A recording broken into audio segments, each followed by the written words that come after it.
مسلم کھول کے دیکھ لیں، فرض نمازوں کی تعداد جو ہے وہ 5 آئی ہے، اور ان کی رکعتوں کی تعداد بھی بیان ہو گئی ہے۔ فجر کے 2 فرض، ظہر کے 4 فرض، عصر کے 4، مغرب کے 3 اور عشاء کے 4، اور سفر میں سارے 2 فرض ہیں، مغرب کے 3۔ یہ ٹوٹل 17 رکھتے ہیں جن کی اکاؤنٹیبلٹی، باقی جنہ گڑ پاؤ گے انہ میٹھا، وہ ساری نفلی عبادت ہے۔ وہ بخاری اور مسلم دونوں میں حدیث ہے، جس نے فرض کے علاوہ 12 رکعتوں میں استقامت کی، اور وہ 12 رکعتیں آپ صلی اللہ علیہ وآلہ وسلم نے پڑھ کے بھی بتائیں، اور امہات المومنین میں سے سیدہ عائشہ نے، سیدہ ام سلمہ نے، سیدہ ام حبیبہ رضی اللہ عنہن نے روایت بھی کی کہ 2 فجر سے پہلے، 4 ظہر سے پہلے، 2 ظہر کے بعد، 2 مغرب کے بعد، 2 عشاء کے بعد۔ یہ 12 سنت موقدہ، جس نے یہ پڑھی اسے جنت میں محل ملے گا۔ اگر کوئی نہیں پڑھتا تو گنہگاری والا معاملہ کوئی نہیں ہے۔ اسی طریقے سے اس کے علاوہ ایک اور وطر کی نماز ہے جو سنت موقدہ ہے۔ وہ سیدنا مولا علی رضی اللہ تعالیٰ عنہ علیہ السلام کا قول ہے کہ وطر سنت ہے، سنت ہے، سنت ہے، مگر اسے مت چھوڑو۔ ہے سنت ہے لیکن تاکیدی ہے۔ آپ صلی اللہ علیہ وآلہ وسلم نے سفر میں بھی وطر اور فجر کی 2 سنتیں پڑھی ہیں، لیکن یہ صرف افضلیت کے اعتبار سے تاکیدی ہیں، ان کی کاؤنٹیبلٹی کوئی نہیں ہے۔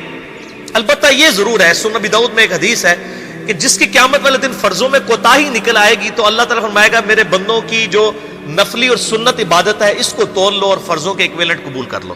تو آپ اگر یعنی سنتیں پڑھیں گے تو اس کے ایکویلنٹ نفلوں کی کوتاہی پوری ہو جائے گی، ادروائز اکاؤنٹیبلٹی اس کی کوئی نہیں ہے۔ یہ ذہن میں رکھیے گا۔ صحیح بخاری اور مسلم دونوں میں حدیث موجود ہے۔ ایک صحابی آئے، انہوں نے کہا یا رسول اللہ صلی اللہ علیہ وآلہ وسلم، میں جنت میں جانا چاہتا ہوں، مجھے کوئی شارٹ کٹ بتا دیں۔ آپ صلی اللہ علیہ وآلہ وسلم نے فرمایا اسلام لانے کے بعد نماز، فرض نماز کو قائم رکھ، پھر فرمایا فرض زکوٰۃ ادا کر، فرض روزے دے، روزے جو ہیں وہ ان کو ادا کر اور روزے رکھ۔ حج اس وقت فرض نہیں ہوا تھا، وہ زندگی میں ایک بار ہے۔ تو اس نے کہا یا رسول اللہ صلی اللہ علیہ وآلہ وسلم، جتنا آپ نے مجھے بتایا نہ میں اس میں ایڈ کروں گا نہ اس میں سے کوئی چیز مائنس کروں گا، اور یہ کہہ کے وہ چلا گیا۔